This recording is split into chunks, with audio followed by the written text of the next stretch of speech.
दोस्तों, हमें भारतीय रेलवे में लोको पायलट और किस तरीके से हमारी ड्यूटी हम करते हैं, इस चीज़ को मैं इस वीडियो में पूरा बताऊंगा।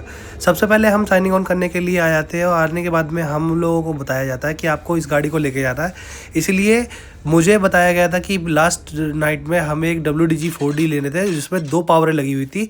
दोनों पावरों को अच्छे से किस तरीके से चेक करते हैं, चेक करने के बाद में हम लोगों को क्या क्या चीज़ को देखना पड़ता है, क्या क्या चीज़ हम रेडी करते हैं। आप लोगों को क्वेश्चन होता है कि सर आप कितनी जल्दी इस गाड़ी को देख लेते हैं, तो ये आपके एक्सपीरियंस के ऊपर होता है कि भाई आप कैसे और कितनी जल्दी गाड़ी को अच्छे से चेक कर सकते हो। जिसके लिए आपको नॉलेज वगैरह होनी चाहिए, आपको सब कुछ चीज़ें पता होनी चाहिए, क्या क्या चीज़ आप देखते हो गाड़ी में और क्या क्या चीज़ आपको देखनी है, ये सब कुछ इस वीडियो में पूरा बताऊंगा। बताने के साथ साथ मैं आपको बताऊंगा कि इस गाड़ी में आपको क्या करना होता है, कैसे इसका काम होता है, कैसे हम रात को गाड़ियाँ लेके सोते हैं, जाते हैं और कहाँ पर हमें वेट करना पड़ता है, कहाँ हम लोग इंजॉय करते हैं, कैसे इस टाइमिंग को हम व्यतीत करते हैं जिस टाइम पे हमारी गाड़ी की वर्किंग करती है। मालगाड़ी के टाइम पे ऐसा ही होता है, बहुत ज़्यादा दिक्कतें होती हैं जिसका सामना करते हुए हम पूरी ड्यूटी को करते हैं। चलिए शुरू करते हैं। दोस्तों, रात के टाइम पे मुझे आ गई थी कॉल आने के बाद में मैंने सबसे पहले बैग वगैरह पैक करके गाड़ी वगैरह लेकर और आ गए थे रात का साधन लेके पूरा अपनी ड्यूटी के पास। मैं मेरे लोको पायलट साहब आ गए कैब के अंदर आने से पहले हम लोगों ने देखा कि आज 2 पावरें मिली थी, जिसको हमें पहले बता दिया जाता है। लॉबी एक ऐसी जगह होती है जैसे 2 घंटे पहले कॉल दी जाती है, जहाँ पे हम लोग रेडी हो जाते हैं। रेडी होने के बाद में आपको 15 मिनट पहले पहुँचना पड़ता है। इसके बाद मैं आ गया अपनी कैब को चेक करने के लिए। कैब को के बाद में सबसे पहले नीचे करता हूँ कपलिंग को चेक, जो कि हमारा असिस्टेंट लोको पायलट का धर्म होता है। सबसे पहले मैं इसकी कपलिंग चेक कर देता हूँ। कपलिंग चेक करने के बाद मैं अंडर फ्रेम को चेक करते करते मैं चले जाता हूँ इसके रेडार वगैरह को चेक करने के लिए, क्योंकि काफ़ी आइटम्स ऐसे होते हैं, गिट्टियाँ वगैरह पड़ी होती है। रात के टाइम पे बस्ते बचाते, तेल वगैरह, फ्यूल वगैरह सब कुछ चेक करना पड़ता है। और बीच रास्ते में कभी कभी ऐसा होता है कि भाई दोनों साइड में प्लेटफॉर्म पड़ जाते हैं, तो जिस तरीके से मैं अभी घुस रहा हूँ नीचे, वैसे हम लोगों को घुसना पड़ता है। देखो कितनी काफ़ी स्पेस होती है हालांकि, लेकिन ऊपर टच होने का डर रहता है, क्योंकि अगर टच हो गए तो भाई पूरी ड्रेस ख़राब हो जाएगी। दोनों साइड का तेल देखने के लिए मैंने इस गाड़ी को कर दिया रेडी। बारी थी अब पीछे वाले लोगों की, क्योंकि पीछे भी सेम काम कर रहा था, मल्टीपल यूनिट थी, तो दोनों गाड़ी को चेक करना हमारी जिम्मेवारी होती है। इसलिए मैं कैब के अंदर आ जाता हूँ। आने के बाद में पहले इसका देखता हूँ आइटम, सेफ्टी आइटम जितने भी होंगे, कंट्रोल स्टैंड पे कोई दिक्कत तो नहीं है, विंडो दरवाजे वगैरह सब कुछ बंद है या नहीं, ये सब कुछ चेक करना पड़ता है। सामने आपका कंट्रोल स्टैंड है, जो कि आप लोग कहते हैं कि सर कैसे कंट्रोल स्टैंड होता है, तो मैंने इसकी लाइट वगैरह चेक कर ली, तो आगे और पीछे दोनों साइड की लाइट, फ्लैशर लाइट और जो भी सेफ्टी आइटम्स हमारे होते हैं जिनको हमें देखना पड़ता है। गाड़ी को रेडी करने के लिए आपको काफ़ी टाइम मिल जाता है, इसलिए आप अगर एक्सपीरियंस हो जाता है तो 3 से 4 मिनट के अंदर पूरी गाड़ी को अच्छे से रेडी कर सकते हो। आगे वाले का लूबल चेक करने के बाद मैं आ गया था पीछे वाले का लूबल चेक करने के लिए। भाई गर्मी इतनी ज़्यादा हो रही थी, इसलिए मैं थोड़ा होल्ड कर गया। होल्ड करने के बाद में हमेशा जब कभी भी इसका कैप खोलो तो भाई काफ़ी गैस वगैरह निकलती है, आँखें ख़राब हो जाती है, इसलिए बचते बचाते हुए हम गाड़ी को चेक करते हैं। फ्यूल गेज निकालने के बाद में कपड़े से पूछने के बाद इसको अच्छे से वापस इसी में सेट कर देते हैं, क्योंकि भाई ऑयल वगैरह ना निकले, और तेल वगैरह निकला होता है तो वो हमें मेंशन करना पड़ता है। फिर उसके बाद में क्या था कि वेट कर रहे थे गाड़ी का, इसलिए मैंने पीछे जाके देखा कि ट्रैक्शन मोटर वगैरह से साउंड वगैरह तो नहीं आ रही है, कुछ चीज़ सब कुछ रेडी है या नहीं। तो इतनी बड़ी बड़ी मोटर होती है जो इंजन को चलाती है और मालगाड़ी को खींचती है, क्योंकि आज हमारी लगी थी 42 डिब्बे वाली गाड़ी में, क्योंकि जिसके साथ 5000 टनीज का लोड था, तो भाई आराम से खींचने के लिए दोनों पावरों को जोड़ के चलाया गया था, जिसको अच्छे से हम हैंडल कर सकते थे। गुड्स ट्रेन की वर्किंग में काम करते टाइम में बड़ा ही मज़ा आता है, क्योंकि इन्जॉयमेंट करना और रहना आपके ऊपर डिपेंड करता है। पीछे आ रही गाड़ी को हमने देखने के लिए कम से कम 10 गाड़ियाँ चेक करता हूँ। जाने के बाद में मैं पूरी गाड़ी को अच्छे से देखता हूँ कि भाई इस पर कोई हैंगिंग पार्ट वगैरह तो नहीं है, या फिर कोई पाइप वगैरह तो नहीं खुल गया, या बीच में कोई किसी ने पाइप वगैरह काट तो नहीं दिया। ये असिस्टेंट लोको पायलट का धर्म होता है, जिसको पीछे वाली कपलिंग वगैरह सब कुछ रेडी करने के बाद और गैप वगैरह देख के मैं आ जाता हूँ इसका रोलिंग चेक करने के लिए। रोलिंग गाड़ी में देखना पड़ता है, क्योंकि पीछे से आ रही गाड़ी में क्या दिक्कत हो गई है कुछ नहीं पता।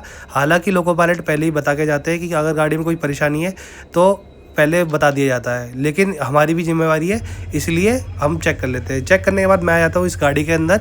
फिर वहाँ पे लिखा हुआ था सामने कि ये पैसेंजर के लिए फ़िट नहीं था, इतने में ही मुझे बताया जाता है कि आगे वाली कैब चेक करनी है। चेक करने के बाद में मैं करता हूँ इसका एसी ऑन। एसी का सिर्फ बटन दिया हुआ था भाई, सिर्फ नाम का एसी दिया गया है, क्योंकि लोगों में सिर्फ एसी होता है सिर्फ WDG 4G 6G में। बाकी कोई मेल पैसेंजर में लगा दिया तो ठीक, नहीं तो भाई गर्मी में गर्मी मुंडी करनी है हमें और पूरी हालत ख़राब हो जाती है। 70 वाली पावर हो, इसमें बैठने की भी दिक्कत आती है, आगे सीट बार बार पेट पे लगती है। जिस जगह का शेड था उस जगह का नाम लेने के बाद जैसे ही मुझे सिग्नल के लिए बोला जाता है, मैं करता हूँ गार्ड साहब से बात कि गार्ड साहब रेडी हो जाइए, हमें बताया गया है स्टेशन मास्टर ने सिग्नल मिलेगा चलवाया जाएगा। इसलिए मैं अपने गार्ड साहब साहब को रेडी कर देता हूँ। और गार्ड साहब की भी जिम्मेवारी होती है कि हमें बताया जाता है कि जब कभी गाड़ी कर्व में है या रुकनी है तो हमें ये चीज़ बताई जाती है। ये होती है इसकी स्क्रीन, और मैं आपको बता देता हूँ इसके अंदर 80 डिग्री टेम्परेचर था इंजन के अंदर, और गैप के अंदर तो आप समझ ही सकते हो भाई 30 से 31 डिग्री टेम्परेचर या 37 डिग्री टेम्परेचर होते होते अब वो शाम के टाइम पे 33 डिग्री पर अटक गया था, क्योंकि रात जैसे जैसे ही होती है टेम्परेचर भी डाउन आ जाता है। बगल में जा रही वंदे भारत को हमने सिग्नल एक्सचेंज करते हैं, पूरी गाड़ी को वॉच करते हैं, हमेशा ही करना पड़ता है। जो भी गाड़ी जाती है आगे या पीछे दोनों साइड से, तो गाड़ी को देखना जिम्मेवारी है। अगर कुछ बात हो जाती है, कोई प्रॉब्लम हो जाती है, तो हम वॉकी टॉकी से सामने वाले लोको पायलट को बता देते हैं। आप लोग अगर पूछते हैं कि किस तरीके से इसका रेंज होता है, तो भाई मैं आपको बता दूं एक सर्टेन लेवल और रेंज के अंदर ही गाड़ी वॉकी टॉकी काम करता है। जो BHF सेट होता है वो इतना ही यूज़ किया जाता है। आगे से जैसे ही हमें सिग्नल मिलता है, सिग्नल मिलने के बाद में हमें एक जगह खड़ा कर दिया जाता है। काफ़ी देर खड़ा करने के बाद में जैसे ही हमें सिग्नल डाउन करते हैं, हम बजाते हैं इसका हॉर्न बजाते हुए गाड़ी को दौड़ाते हुए ले जाते हैं डेस्टिनेशन पॉइंट के लिए। कम से कम 6 से 7 स्टेशन चलने के बाद में हमें हमारे झुमरी तलैया के यार्ड में खड़ा करने के लिए बोला जाता है, क्योंकि कुछ देर उसमें फ्यूल करवाना था। फ्यूल कराने के बाद में गाड़ी को आगे चलाना था। जिस तरीके से मेरी गाड़ी को चलाया जा रहा था, आज लग रहा था पूरी रात काली होगी।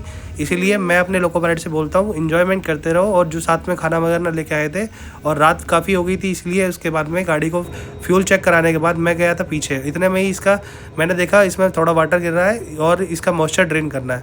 पहले भी मॉइस्चर ड्रेन किया था, दोबारा मॉइस्चर बन जाता है। और गर्मी में हालांकि ऐसा कम ही होता है कि मॉइस्चर बार बार बने, इसलिए इसको रिलीज़ करना पड़ता है। जब कभी गाड़ी रुकती है तो पीछे जाके चेक कर लेना चाहिए कि गाड़ी चलते टाइम कोई दिक्कत तो नहीं हो गई है या कोई परेशानी नहीं आ गई है। इसके बाद में हम चले जाते हैं अपने डेस्टिनेशन पॉइंट पे। वहाँ हमें बोला जाएगा आपका रिलीवर आ गया। RCB का कॉल आ गया था। कॉल आने के बाद में हमारे लोको पायलट को बता दिया जाता है स्टेशन मास्टर द्वारा, गाड़ी खड़ी कर दी जाएगी। सिग्नल लाल करने के बाद में हमारे लोको पायलट ने देखा कि सामने क्रू था, इसलिए उसके बाद में हम लोगों ने पूरी गाड़ी को हैंड ओवर करके और चेप वगैरह देने के बाद में आ गए उस गाड़ी को छोड़ के वहीं। और हमें बताया गया आपको रनिंग रूम में वेट करना है। और पास लेके आए थे हम। ड्यूटी पास लेने के बाद में हमने करवाया रूम अलॉट, क्योंकि रात काफ़ी हो गई थी। होने के बाद में जैसे ही हमें रूम मिला, अपने रूम में आने के बाद में मैंने सबसे पहले अपना बैग वगैरह रखा और ताले वगैरह रखने के बाद में सबसे पहले किया भाई AC ऑन, क्योंकि गर्मी काफ़ी पड़ रही थी। टेम्परेचर इतना होने लग गया है कि भाई बाद में दिक्कत हो जाती है। और कैब में अगर AC ना हो उसके बाद तो और ही हालत ख़राब हो जाती है। तो भाई सबसे पहले अपना AC ऑन करने के बाद और सुकून से सोने के लिए टेम्परेचर कर दिया इसका 26 से 27 डिग्री टेम्परेचर पे, क्योंकि भाई रात में ठंड भी लगे, तबीयत वैसी ही ख़राब थी थोड़ी। इसके बाद में थोड़ी लाइट वगैरह नाइट लाइट ऑन करने के बाद मैं चला गया अपने हाथ वगैरह मुंह धो के, और आगे रीडिंग लाइट को ऑन कर दिया। ऑन करने के बाद मैं सो गए। 8 घंटे की ड्यूटी हो गई थी, इसलिए 8 घंटे रिलैक्स करने के बाद में मैंने फिर दोबारा सुबह टी वगैरह बनाकर अपनी गरीबों की वंदे भारत पकड़ ली। पकड़ने के बाद में हम लोगों ने विंडो सीट का मजा लेते हुए आगे अपनी लॉबी की तरफ वहाँ पहुँचकर और ऑफ करके अपने घर के लिए निकल गए। व्लॉग कैसा लगा कमेंट में जरूर बताइए और सपोर्ट करिए।